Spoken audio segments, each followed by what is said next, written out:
사느냐 죽느냐 이것이 문제로다. 가혹한 문명의 화살을 마음 아프게 참는 것과 무기를 들어 고난의 물결에 항거하여 이를 종식케 하는 것은 어느 쪽이 더 고상한 태도인가?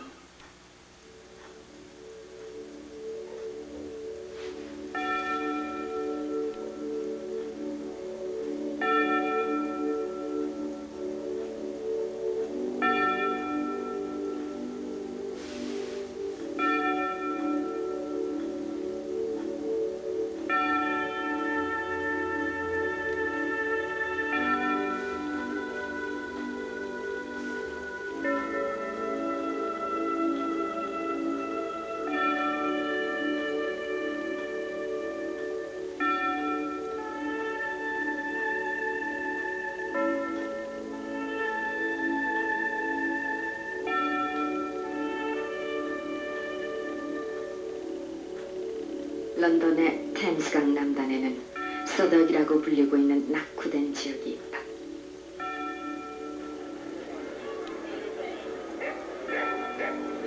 싼 값으로 술을 마실 수 있는 펍 형식의 대중주점이 성업을 이루고 있는 이곳 서덕은 영국을 대표할 뿐만 아니라 전 인류를 대표하는 위대한 문호, 윌리엄 셰익스피어 문학의 1번지이다.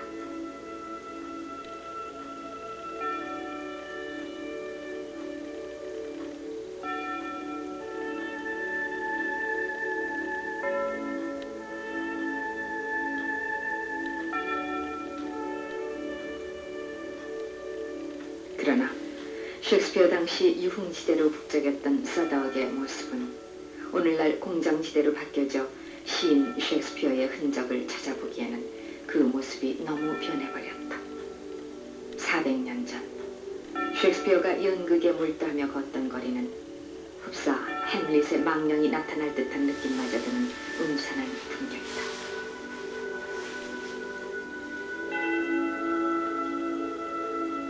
살 것인가 죽을 것인가 이것이 문제로다.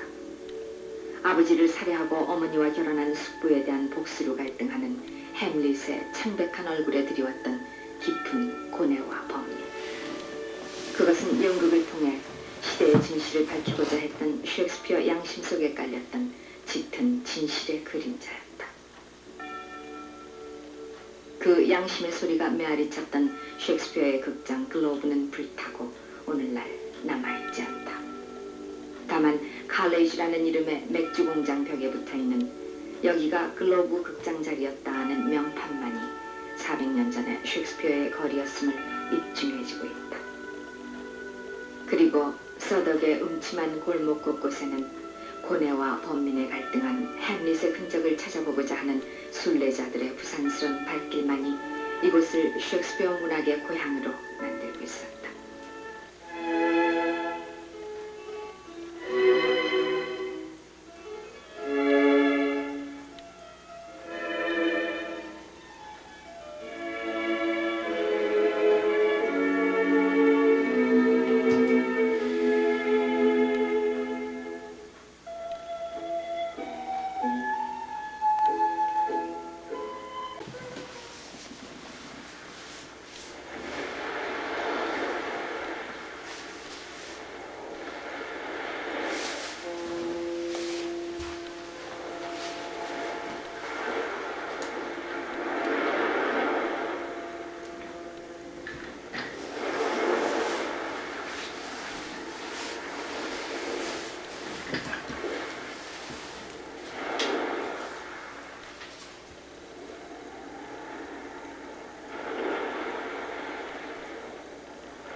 햄릿의 이야기를 간직하고 있는 덴마크 에시노에 있는 크롬보르크 성입니다. 구리로 된 지붕과 사암으로 이루어진 벽으로 둘러싸이는 이 아름다운 고성을 사람들은 햄릿의 성이라고 부르기도 합니다. 삭소가 쓴 덴마크 국민사를 토대로 해서 셰익스피어는 햄릿을 쓰고 그리고 이 성의 이름을 영원히 남기 했습니다. 햄릿의 성으로 전 솨크스피어 시의 크롬보르 성은 스웨덴 땅을 지척에 바라보고 있는 사운드 해협 입구에 자리하고 있다. 본시 이 성은 사운드 해협의 열쇠로 일컫던 성으로 북해 쪽에서 발트 해협으로 들어오는 배들한테서 통행세를 거둬들었던 검문소 역할을 겸한 성이었다. 오, 구원의 증령이냐 저주받은 악령이냐 신성한 예식을 거쳐 매장된 몸이 왜 수위를 찢어버리고 나타났는가? 나는 네 애비의 망령이다. 그 더럽고 가장 비열한 살인자에게 복수를 해다오. 햄릿이 독살당한 아버지의 망령을 만났음직한 누벽은 이곳을 찾아오는 사람들에게 비통한 햄릿 왕자의 이야기를 전해주는 듯하다.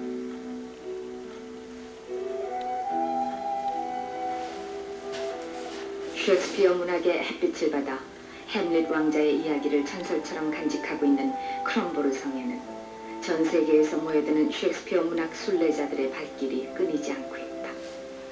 그러나 이 성이 셰익스피어 작품 햄릿의 실제 배경이라 하는 근거는 오직 성 입구에 붙어있는 작은 팻말뿐이다.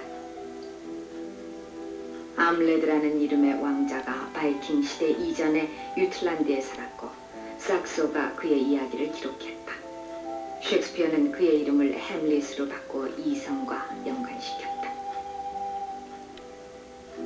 그러나 실제 셰익스피어가 크롬보르 성을 염두에 두고 햄릿을 썼다는 정확한 근거는 남아있지 않다.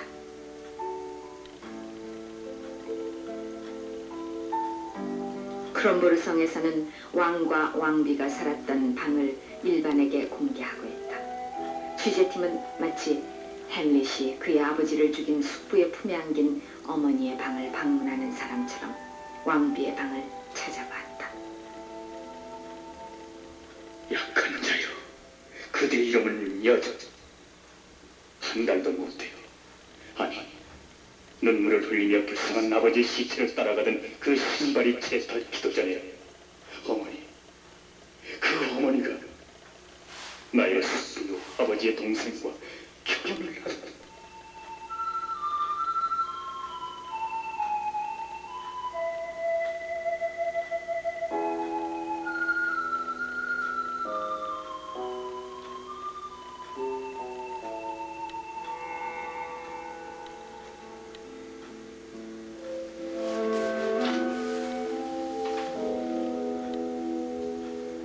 크롬보르 성에서는 때마침 햄릿 연극의 무대를 짓는 작업이 한참이었다. 매년 여름 이곳에서는 셰익스피어의 작품 햄릿의 배경을 기념하는 연례 행사로 연극 햄릿을 공연하고 있다.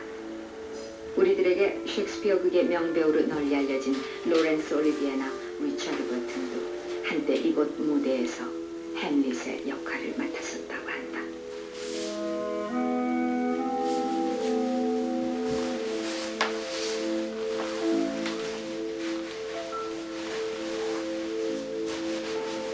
감정과 이성이 알맞게 잘 조화되어 운명의 여신이 피리를 불며 마음대로 손가락으로 조작해내는 소리에 놀아나지 않는 사람은 행복한 거야.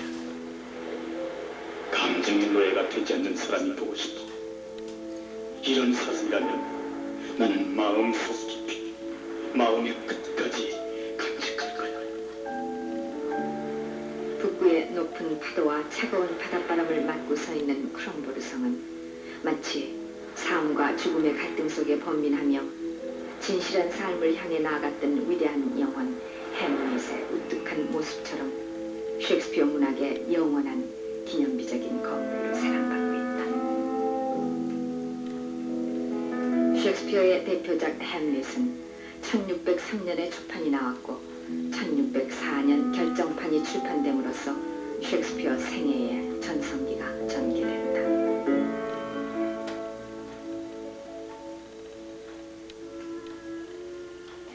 셰익스피어 문학의 위대함, 특히 햄릿은 무엇을 말하려고 하는 건지요? Hamlet, for example, was both a popular play. 햄릿은 대중성이 높고 스토리가 단순해 누구나 알 수 있는 Almost everyone 작품이나 can tell the story. 매우 복잡한 성격으로 언제나 신비에 쌓여 있는 작품입니다. inexhaustible. 그리고 햄릿은 배우와 Very much 극작가의 손에 의해서 쓰여진 작품입니다. 셰익스피어가 햄릿에서 얘기하고자 하는 것은 인간은 자유롭고 개인적인 그 자체인 삶을 살아가는 존재이지만 동시에 제한된 삶을 살고 있는 존재라는 것입니다. 인간의 삶은 생활 속에서 법률 또는 상대방에 의해 규제받고 있습니다. 예를 들면 정부 또는 타인으로부터 통제받고 있는 상황이 존재하고 있다는 사실입니다. 햄릿은 바로 개인적인 절대 자유의 삶과 사회적인 통제를 받는 삶, 이 같은 양극의 세계 속에서 갈등하고 번민하고 있습니다. 햄릿은 덴마크의 왕자인 동시에 한 아버지의 아들인데 그 아버지는 친아버지를 살해하고 왕권을 빼앗았으며 그의 어머니까지 빼앗고 결혼했습니다. 하지만 햄릿은 그를 둘러싸고 있는 상황 속에서 문제점의 해결을 위해 즉각적인 행동을 취하지 않고 있는데 이 점 때문에 드라마는 긴장과 불안 속에 복잡하게 전개됩니다. 햄릿은 아버지의 복수를 하기 위해서 그의 내면 속에서 번민하고 갈등하고 있습니다. 바로 이와 같은 햄릿의 모습이 이 작품의 생명력이라고 생각합니다.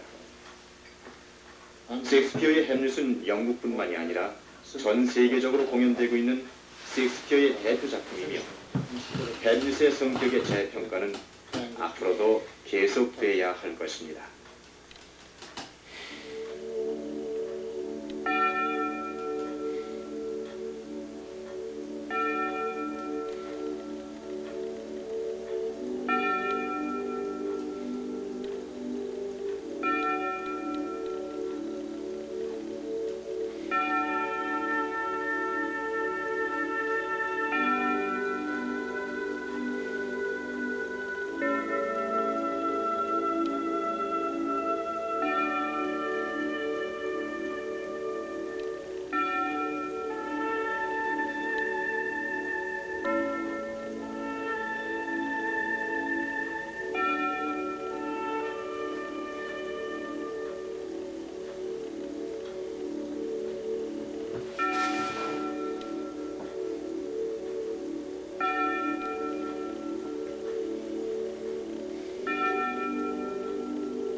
테임스강 남단에 있는 서덕 지역입니다. 셰익스피어 당시에 이 지역은 많은 극장과 술집들이 밀집해 있는 대표적인 유흥지대였습니다. 그러나 이제는 공장과 그리고 발전소가 들어서 있어서 셰익스피어가 그의 불후의 명작들을 공연했던 이곳이 많이 자취를 잃어가고 있습니다.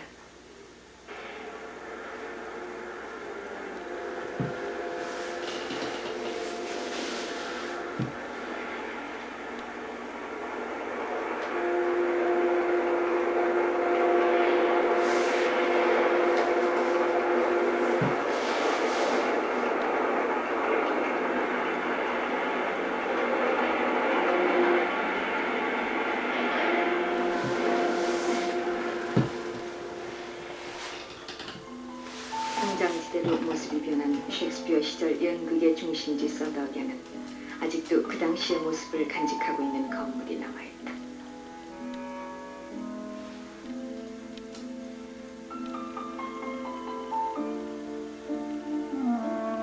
이곳 버러 하이 스트리트 77번지에 많은 사람들이 찾아오는 조지인 술집은 셰익스피어 당시에는 여인술이었다. 그래서 셰익스피어를 비롯한 서덕의 연극인들은 이 집을 자주 찾았다고 한다.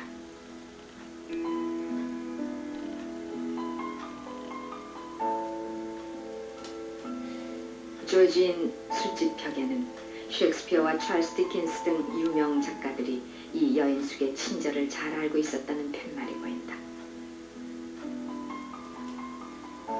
영감, 배우들을 잘 돌봐주시오.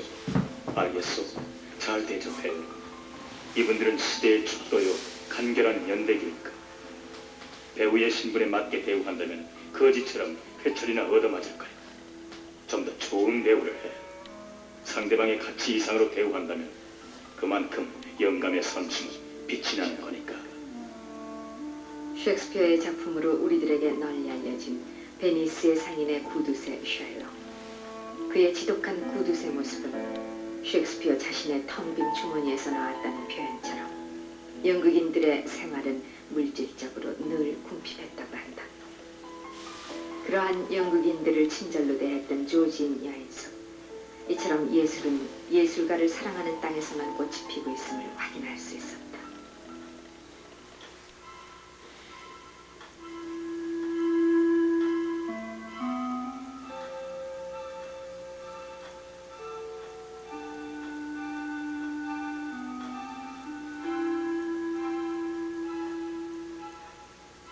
셰익스피어가 햄릿을 비롯해서 리어왕, 맥베스 등 불후의 작품을 공연하며 대중들의 사랑을 받던 글로브 극장은 1598년에 세워졌는데 1613년 헨리 8세를 공연하던 도중 불이 나서 타버렸고 후에 재건됐으나 1644년 다시 무너졌다.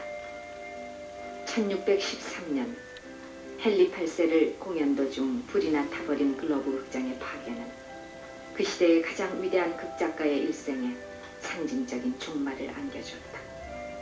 왜냐하면 3년 후인 1616년 셰익스피어는 세상을 떠났기 때문이다.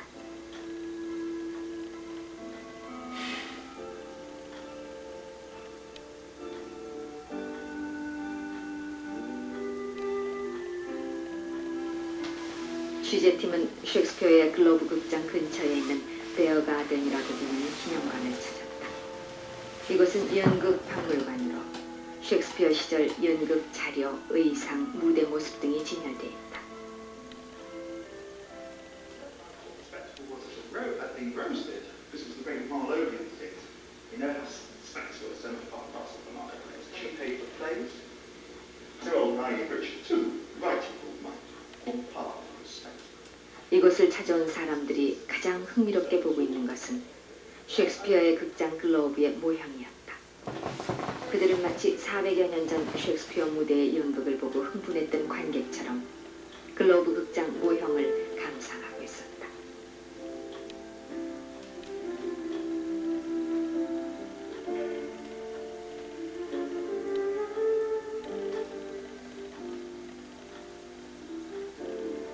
당시의 대중극장은 폭은 8m, 깊이는 10m 정도의 육각형 또는 팔각형의 둥근 목조 건물로 돼 있다. 흥미로운 것은 무대의 소품인데 나무 한 그루가 숲을, 큰 돌 하나가 암벽을 나타냈고 관객들의 환상을 돕기 위해 종이 쪽지로 사건의 장소를 제시했다고 한다.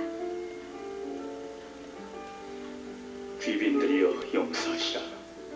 불명한 인간들이 보잘것없는 이 무대에서 이토록 거창한 사건을 연출하려 함을. 이 극장이 어찌 감히 방대한 프랑스의 사운드를 나타낼 수 있으며 애진 고대 하늘을 뒤흔든 투구의 용사들을 이 목조의 원형 속에 어이 몰아넣으리요. 우리의 힘 못 미치는 바를 상상으로 메우시고 한 사람을 천으로 간주하시라.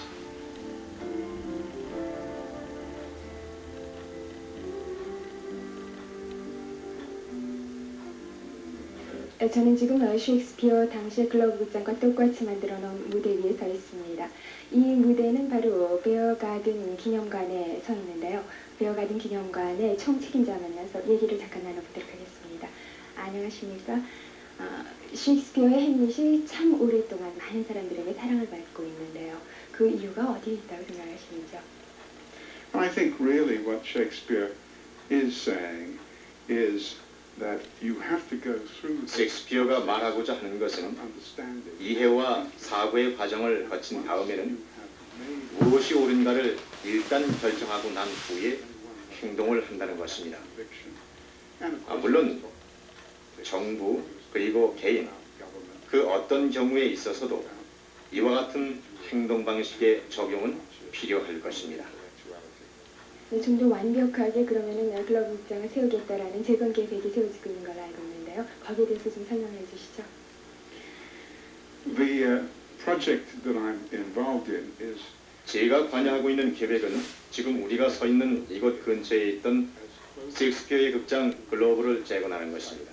near where we are. 물론 이 사업의 목적은 과거 셰익스피어의 연극이 상연됐던 바로 그 장소에서 셰익스피어를 연구할 기회를 마련한다는 것이죠. Of studying 그러한 Shakespeare's 극장을 정교하게 재건함으로써 for which 셰익스피어 시절의 공연, and 무대, 그리고 연극의 의미에 이르기까지 연극의 제 요소를 발견하는 데 도움을 받을 것입니다.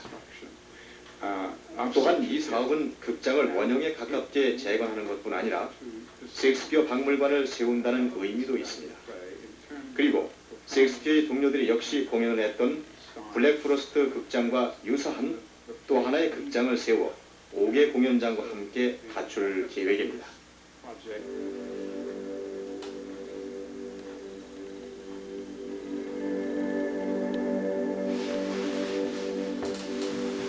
서덕을 영원한 명작의 고향으로 만든 셰익스피어. 그에 대한 이곳 주민들의 존경과 감사의 마음을 서덕 성당에서 찾아볼 수 있었다.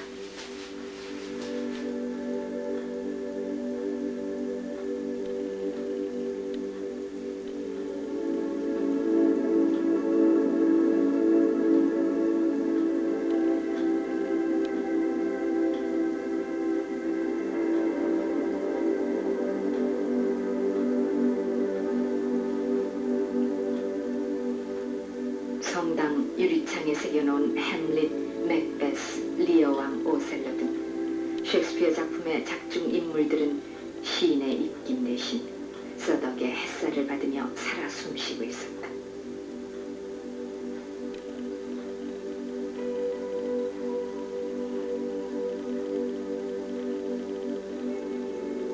뿐만 아니라 셰익스피어를 기념하고 있는 서덕 성당은 1607년에 죽은 시인의 동생 에드몬드 셰익스피어가 잠들고 있는 곳이기도 했다.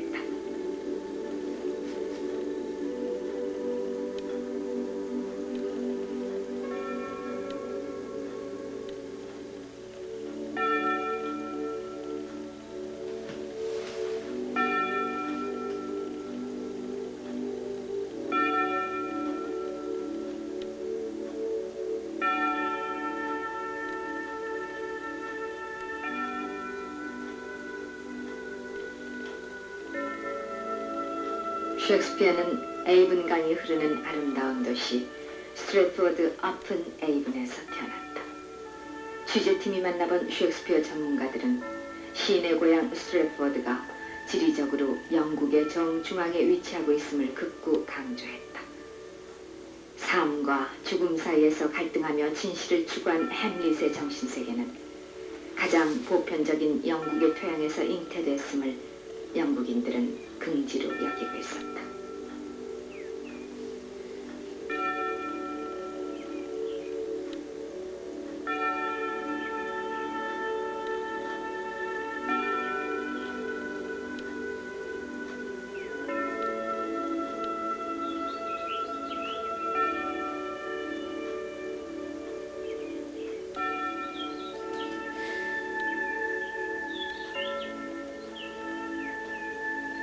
연극의 목적이란 무엇보다도 예나 지금이나 이럴 때면 자연에다 거울을 비추듯이 선한 것은 선한 모습 그대로, 추한 것은 추한 대로, 그리고 한 시대와 시세에 정다우는 모습을 명료하게 보여주는 게 이것이오. 한 시대의 모습을 거짓없이 진실하게 연극 속에 담고자 했던 셰익스피어의 마음처럼 거울같이 투명한 에이븐 강물에는 스트래포드의 자연이 비치고 있었다.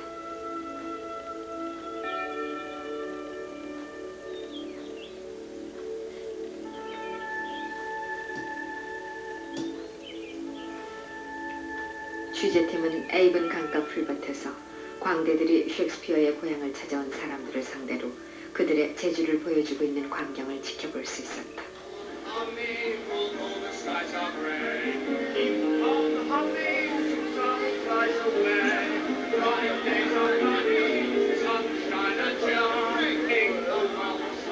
(400여 년) 전 시인의 어린 시절에도 이곳 스트래트포드에는 당시 건달과 유랑인들로 구성된 이동무대나 야외극이 자주 공연됐었다.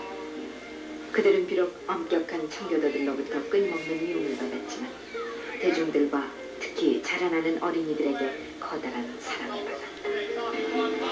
극작가이며 자신이 연극 배우이기도 했던 셰익스피어의 꿈은 이러한 스트래트포드의 환경 속에서 자라난 것이 아닐까.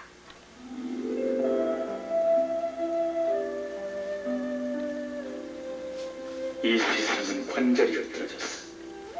이 저주받을 운명. 내가 이 관절을 제자리에 맞추기 위해 태어났다면 햄릿의 삶을 살았던 윌리엄 셰익스피어. 그는 1564년 4월 23일 아버지 존 셰익스피어와 어머니 메리 아든 사이에서 8명의 자녀 중 맏아들로 태어났다.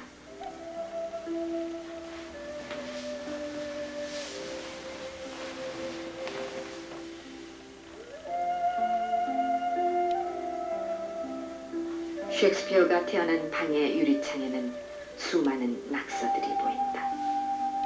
안내인 말에 의하면 다이아몬드 반지를 낀 방문객들이 셰익스피어의 생가를 다녀갔다는 표시로 유리창에 이름과 방문 일자 등을 새겼다고 한다. 이제는 유리창의 방명 낙서도 셰익스피어 생가의 역사가 되어 이곳을 찾아오는 사람들에게 자랑스럽게 소개되고 있다. 셰익스피어가 출생하고 성장한 생가는 1847년 셰익스피어 생가 보존위원회가 사들여 시인의 생애에 대한 기록과 유품 등을 보관한 기념관으로 개관된 이래 1년에 100만 명의 순례자가 찾고 있는 세계 문학의 메카가 돼 있다.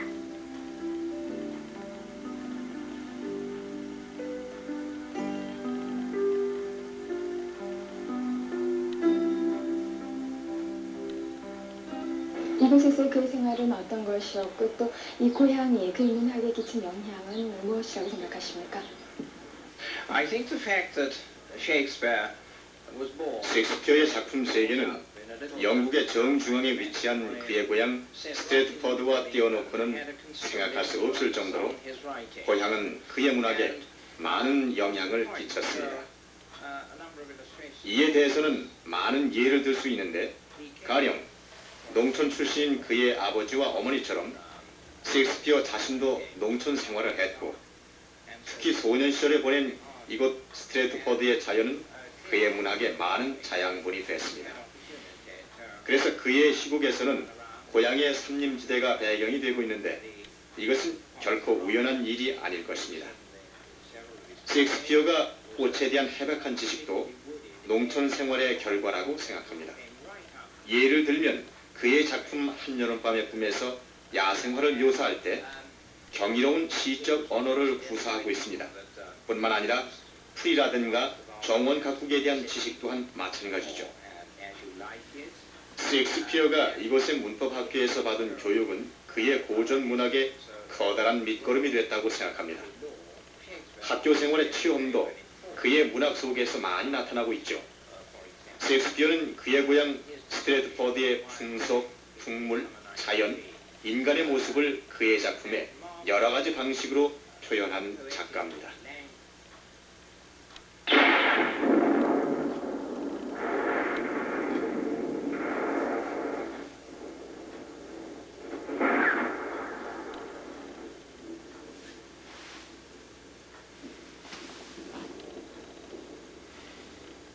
지금 같아서 생피를 마시고 대낮에 눈을 밀며 천리장 행동도 해낼 수 있을까?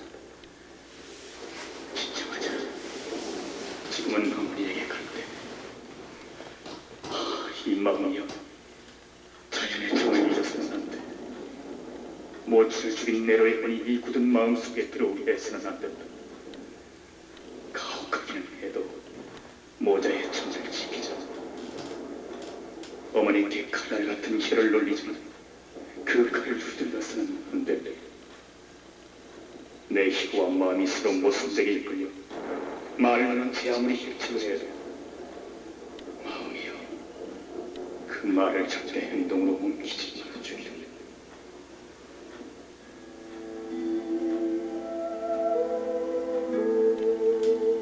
햄릿은 아버지의 복수를 하기 위해 숙부를 죽일 경우 그의 죽음으로 오는 어머니의 슬픔을 생각하며 갈등을 느꼈다. 어쩌면 그것은 셰익스피어의 내면 속에서 늘 숨쉬고 있는 어머니에 대한 사랑이 아닐까.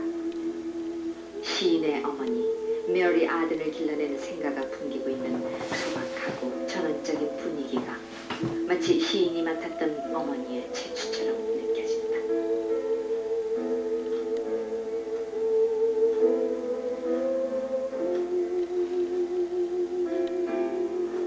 셰익스피어에 대해 몬테크리스토 백작의 작가 알렉산더 듀마는 이렇게 말했다. 신 다음으로 가장 많은 것을 창조한 것은 셰익스피어밖에 없다. 진정 세계 문학에서 누가 셰익스피어처럼 숱한 신비와 전설 속에 쌓인 인물이 있을까? 그의 문학의 첫걸음은 고향 스트랫포드의 문법 학교에서 시작됐다.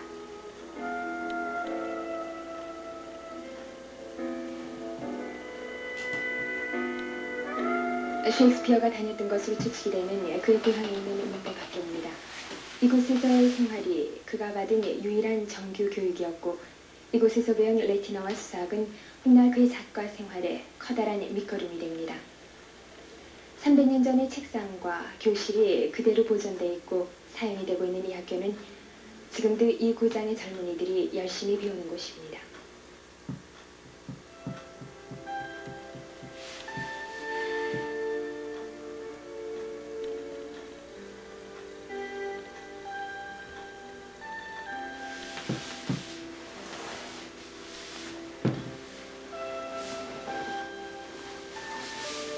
문학과 학문의 애호가였던 계몽 정책은 작은 도시에도 훌륭한 학교를 두었고 이 학교에서는 옥스퍼드와 케임브리지에서 교육받은 선생들이 봉직하고 있었다. 셰익스피어는 7살에 이 학교에 다닌 것으로 추측되고 있다. 시인은 라틴어를 비롯 역사, 문법, 논리, 수사학, 웅변 등 다양한 기초교육을 받아 문학적 소양을 쌓을 수 있었다.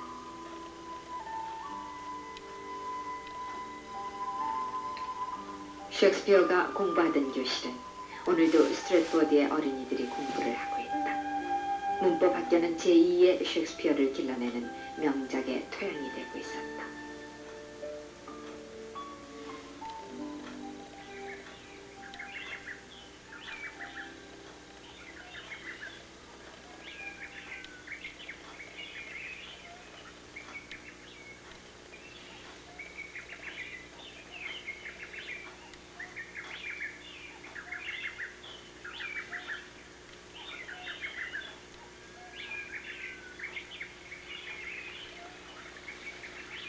알록달록 들국화 푸른 오랑캐꽃 황금의 빛깔 가진 앵철꽃송이 목장을 물들이고 피어날 때 나뭇가지마다 우는 뻐꾸기 장가든 사내들을 조롱한다네.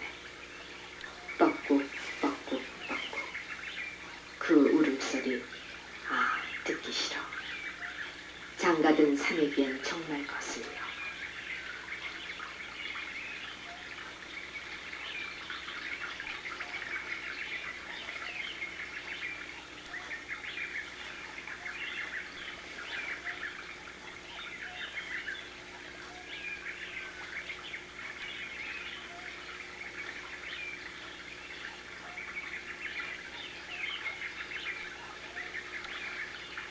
셰익스피어의 고향 스트랫포드는 어느 곳을 찾아가도 꽃이 피어있고 지저귀는 새의 울음소리가 귓가에 들려오는 소담한 목가적인 분위기를 느낄 수 있는 곳이다. 바로 이와 같은 환경 속에서 셰익스피어는 그의 문학적 영감을 키웠고 또 한 여성과 사랑을 속삭였다. 취재팀은 셰익스피어의 부인 앤 하스웨이의 생가를 찾아갔다.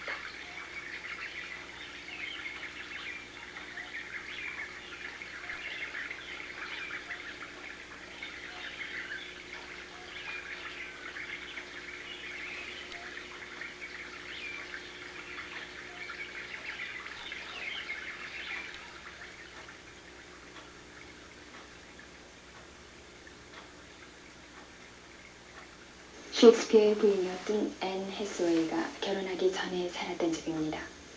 셰익스피어 당시의 모습을 그대로 보존하고 있어서 그녀를 만나기 위해서 무더운 여름날 들판을 가로질러 오던 젊은 시인의 모습을 느낄 수가 있습니다. 별이 불타지 않는다 의심을 해도, 태양이 움직이지 않는다 의심을 해도, 진실을 가짜라고 의심을 해도 의심을 마시오, 내 사랑은. 오페리아, 나는 시에 서툴고 연정을 남김없이 운율로 표현할 재주가 없습니다. 그러나 믿어줘. 그대를 가장 제일 사랑한다는 사실. 햄릿의 오피리아에 대한 사랑처럼 셰익스피어의 부인 앤 하서웨이에 대한 사랑의 감정도 그랬을까. 셰익스피어는 1582년 그보다 나이가 8살 위인 앤과 결혼했다. 셰익스피어와 그녀 사이에는 수잔나와 함레트, 주디스의 세 남매를 뒀으나 결혼 후에는 부인 앤과의 사이는 썩 좋지 않았다고 한다. 그러나 앤의 집에는 아직도 연애 시절 셰익스피어와 은밀히 사랑의 정담을 나눴다고 전해오는 긴 등받이 의자가 시인의 뜨거웠던 청춘의 편린으로 남아있다.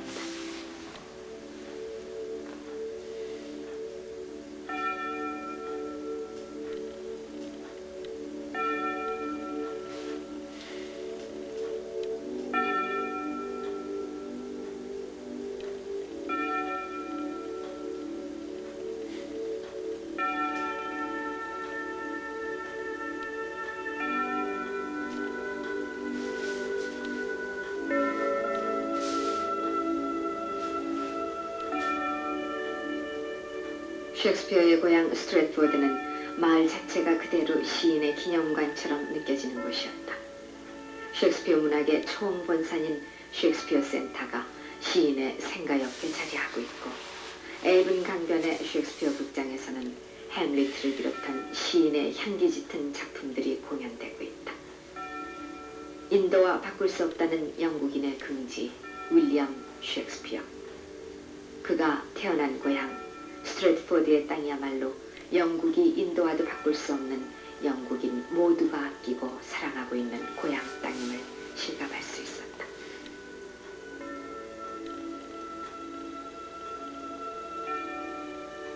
세계 문학 속의 전설처럼 기억되는 작가 셰익스피어. 그는 그의 고향 곳곳마다 셰익스피어의 전설을 심어놓고 있었다.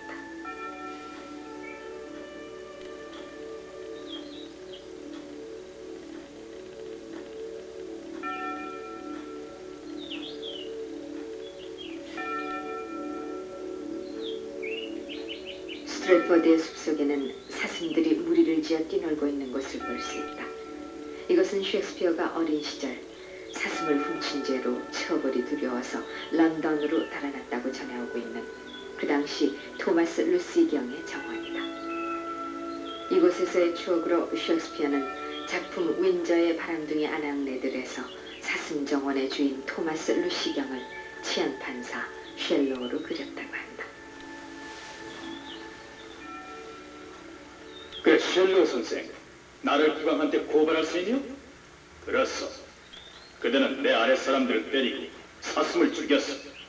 문지기 집까지 부수지 않았소. 하지만 문지기 딸과 입맞추지는 않았소이다.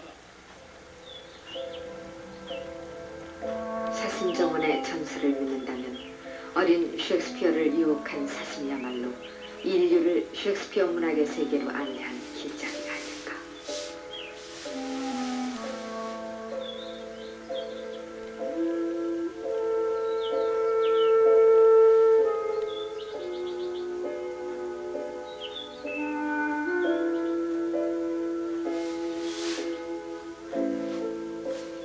월터 스코트경의 소설로 널리 알려진 캐닐 월스 성 또한 셰익스피어의 전설이 되어있는 곳이다. 셰익스피어 전기 작가들의 주장에 의하면 이곳은 어린 셰익스피어에게 연극에 대한 꿈을 심어준 곳이라고 한다. 그 이유는 이 성에서 여왕이 총애하는 신하 라이세스터 백작 주관으로 엘리자베스 여왕을 기리는 대대적인 축제가 열렸는데, 그때의 흥겨운 축제의 여운이 어린 셰익스피어의 가슴 속에 연극 배우로서의 꿈을 심어주었다고 한다.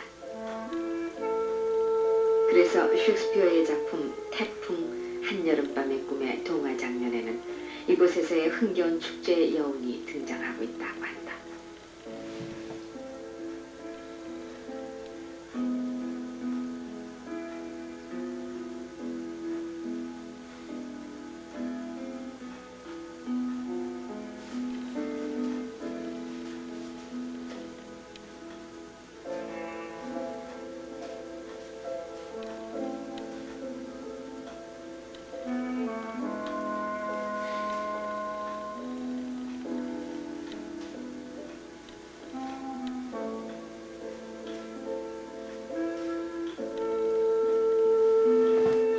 세계 문학 속에 전설처럼 기억되는 작가 셰익스피어.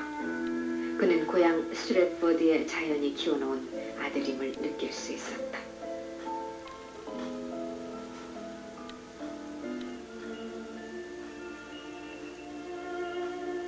내게는 두 애인이 있노라. 하나는 위안이요 하나는 절망이라. 그들은 두 요정인 양 항시 나를 유혹하도다. 천사는 수려한 남자여, 악마는 설같이 검은 여자다.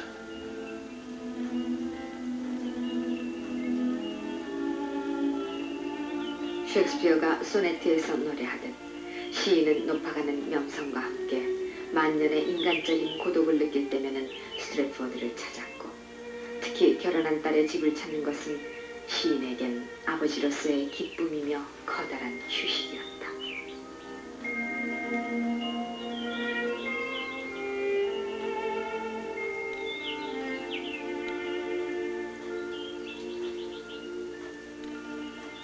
셰익스피어의 큰딸인 수잔나가 당시 외과의사였던 존 홀과 결혼해서 살았던 집입니다. 그들은 셰익스피어의 축복 속에서 결혼했고, 또 셰익스피어 가문의 마지막 손인 엘리자베스가 바로 이 집에서 태어났습니다.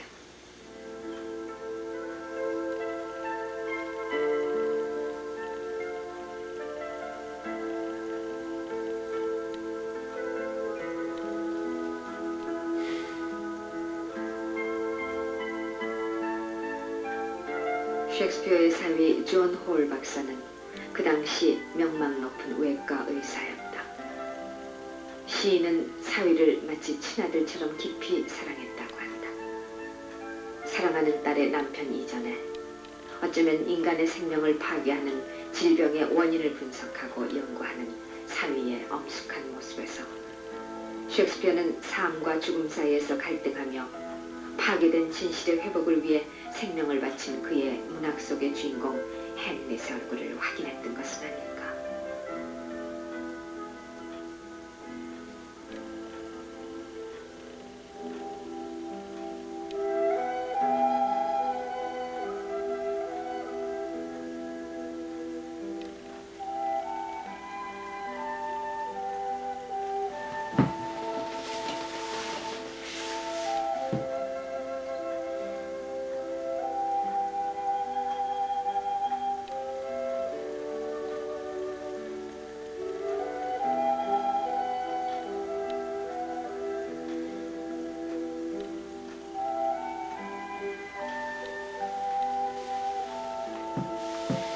셰익스피어가 말년에 살았던 저택 뉴 플레이스는 무너져버려서 마치 연극이 끝나고 관객이 퇴장한 후의 연극 무대처럼 집터만 쓸쓸하게 남아있다.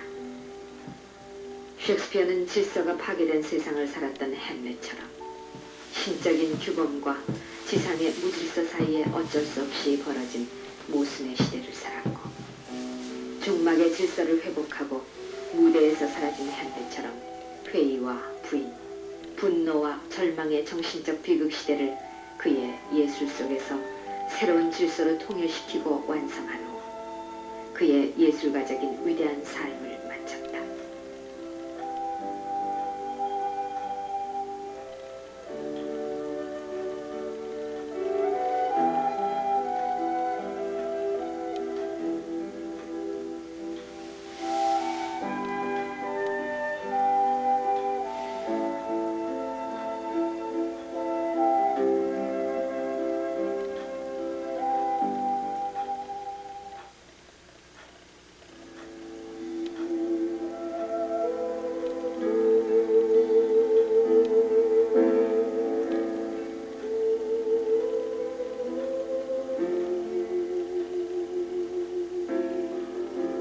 신의 이름으로 아멘.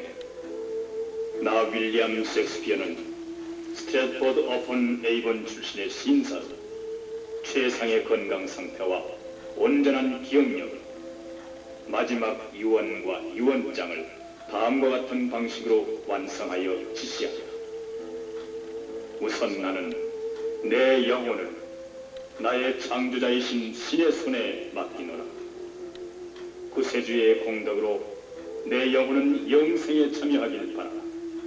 또 그렇게 믿으며 내 육신은 태어났던 흙에 맡기노라. 셰익스피어는 죽어 에이번 강변의 성 트리니티 교회에 묻혔다. 내가 이 세상에 처음 나온 것은 오늘이다. 시간은 순환하여 처음 태어난 날의 끝을 마치게 될 거다. 나의 생애는 일순을 다하였다. 줄리어스 시저의 시귀처럼 죽음과 부활을 가끔 노래한 시인은 바로 자신의 생일날인 1616년 4월 23일 운명했다. 셰익스피어의 무덤 곁에는 그의 부인 앤과 딸 사위도 함께 묻혀있다.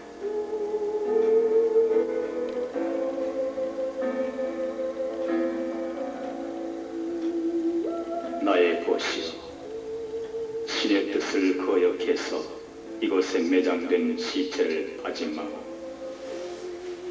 이 묘에 손대지 않는 사람에겐 축복이 내려 이 시체를 옮기는 사람에게 저주가 내리리라.